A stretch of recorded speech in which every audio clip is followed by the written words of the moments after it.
things you're doing now and things you are very enterprisingly taking forward, and that's what we're going to use the next half an hour for. But let me do a little throwback first, Shilpa. I think a lot of who we are gets set when we are young. Gone are the days where I would encourage the conversation of, oh, we're living in a male-dominated society. Men want to believe that. But I really think that, the society is what we make of it. And it's wonderful to see and come across women who are go-getters, who really want to, fly, who are trying out different things. And I belong to that clan, or that set of women. So for me, I always wanted to be someone who's a trendsetter and not a trend follower.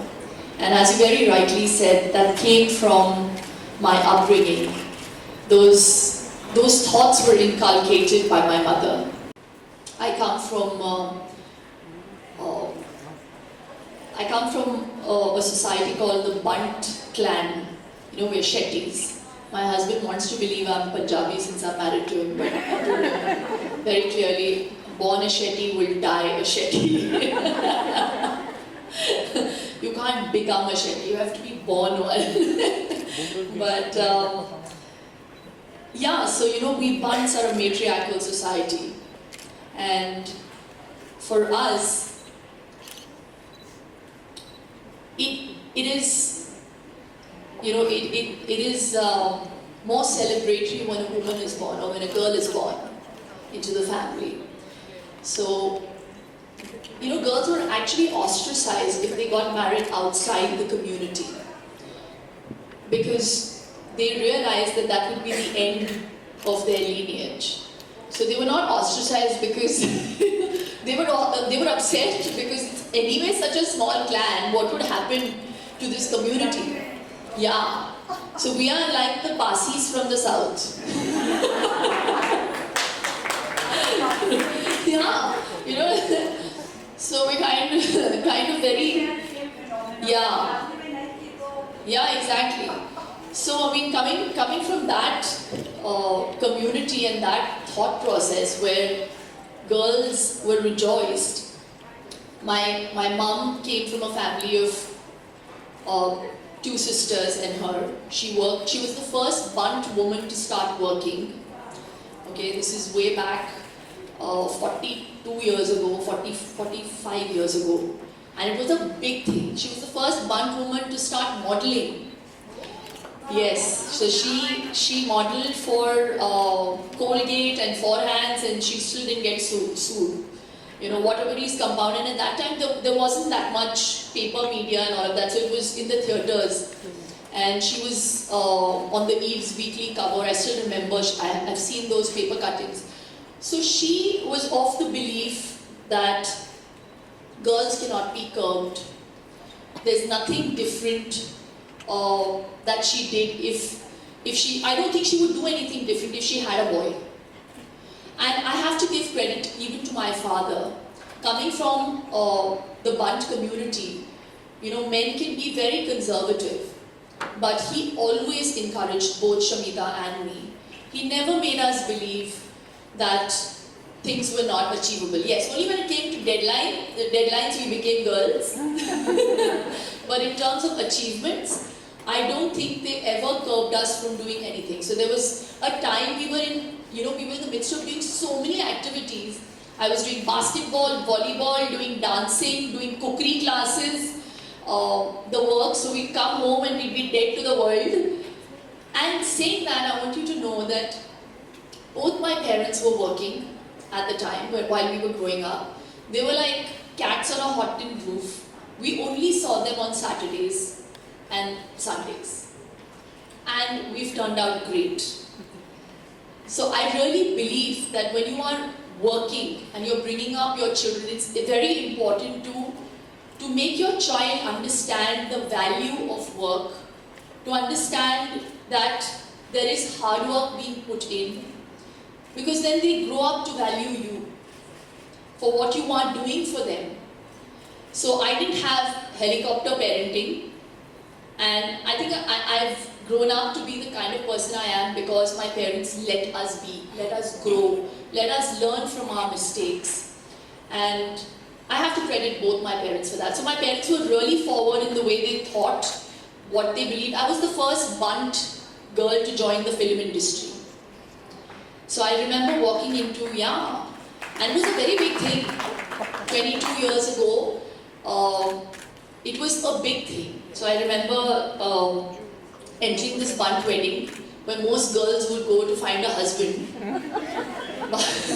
I had just started shooting for Bazigar. The film wasn't released, and my parents very proudly walked in with me, and there were a lot of whispers that that weren't whispers anymore because I could actually hear them. And they were like, oh, she's joined the film industry, and oh, look at this, and oh, look at that, and how could her parents allow her, whatever. But my parents, were undeterred, and the same bunt community a few years later felicitated me. So I don't regret any of my decisions, but without the encouragement of my parents and those values that they, kind of pisoed and put into our heads, we've kind of grown up to value what we have, what we want to become, and we have work ethics. So that, I think I've covered everything. I can leave now. We're just about getting started, right? So that, you've got a book, and of course you've got a whole family to take care of, and that goes in your Twitter bio, I noticed. And there's the whole Bollywood which is going to mob you. Thank you, I think that is a huge compliment. I know when people sit down to list the number of things I'm doing, it's kind of overwhelming even for me to hear all about it because I don't know how I managed to do so many things. It was never contrived, things just kept happening, it was the right time. So I decided to take it up or maybe leverage my name to it. But I still very clearly maintain that I am a full-time mother and all the rest that I do is all part-time. I think I'm fortunate to be able to delegate those jobs. I have a very expensive CEO at Best Deal TV, my husband Raj Kundra, who I have to pay in kind because he's unaffordable otherwise. But yes, I just think businesses like even my spas, we've started the franchise model, and IOSIS is all over India. We've got 2 in Guwahati, 2 in Lucknow, Pune, Calcutta. I have 4 in Mumbai, but I have a great business partner, Kiran, who helps me run it. The only job I can't delegate to other people is the job of a mother. So that I have to be there personally. Even today, from the time Vian's been born, I used to pick him and drop him to school. Now Raj has started dropping him to school because it's on his way. But I enjoy doing that. For me, all the rest is just incidental. And I feel very fortunate to have my hero who supports me and who has made me a Shero. So I can't take complete credit. Wow, that's quite humble of you. Going further into Best Deal TV, I think our missions align because one thing we say is we want to put 10 lakh women into opportunities at the end of 3 years, and all those opportunities won't come from the nature of jobs as we know them. And of course, you've built a model which is absolutely aligned to what I call the Desi Mahila out there. They are, I think, educated but not up the ladder, not in the circuit. And you've tell us more about the model and the thought that went behind building it, because building this model is hard. I mean, I run this, so I know. So the thought of Best Deal TV actually was, it just happened. I really believe, sometimes in life you're just put in a place because you have to, maybe you have to play a catalyst in doing something bigger. So it happened via another home shopping channel where they approached me to leverage my name. As an artist, we get to do a lot of things. You know, we do ads, we leverage our names for different brands. It's another story. I've become a brand myself now. So I said, so Raj very intelligently said to me, you know, you do it for other people, why don't you do it for yourself? So he came up with the idea when they had proposed to me that I should be selling saris on their channel. I said, why don't we make it SSK saris? So in the normal course, they would sell around 1,000 saris in a matter of, you know, they have these 1 hour slots where they sell these saris, designer saris. So I said, okay, I'll call them SSK and I'll design a range of 3 saris and let's just test the waters. So we just did some 5,000 saris only for us, you know, 3,000 saris just to start it. And I shot for it and we went on the channel and they started it, they aired it and they sold 5,500 saris in 20 minutes. Yeah, so that's where the thought came to Raj and me, where we were like, you know, this is amazing. And I have to again give credit to Raj because just to be able to set up a business in 4 months, he set up Best Deal TV in 4 months, which is breakneck speed. So, and he's not somebody who just, you know, delegates the jobs to people. He's somebody who's hands-on. I've seen him put in 80, 20 hours work. He doesn't need to do it, but he's very diligent. So I trust his acumen. That's how Best Deal was set up. We understood that in a country like India, there's 75% of penetration when it comes to, you know, TV commerce in comparison to just 25% when it's e-commerce. And you would think it would be the other way around. So there are a lot of people like us who would go to maybe a website and order something because it's cumbersome nowadays to go into the traffic and go and get your child a Christmas present, for example.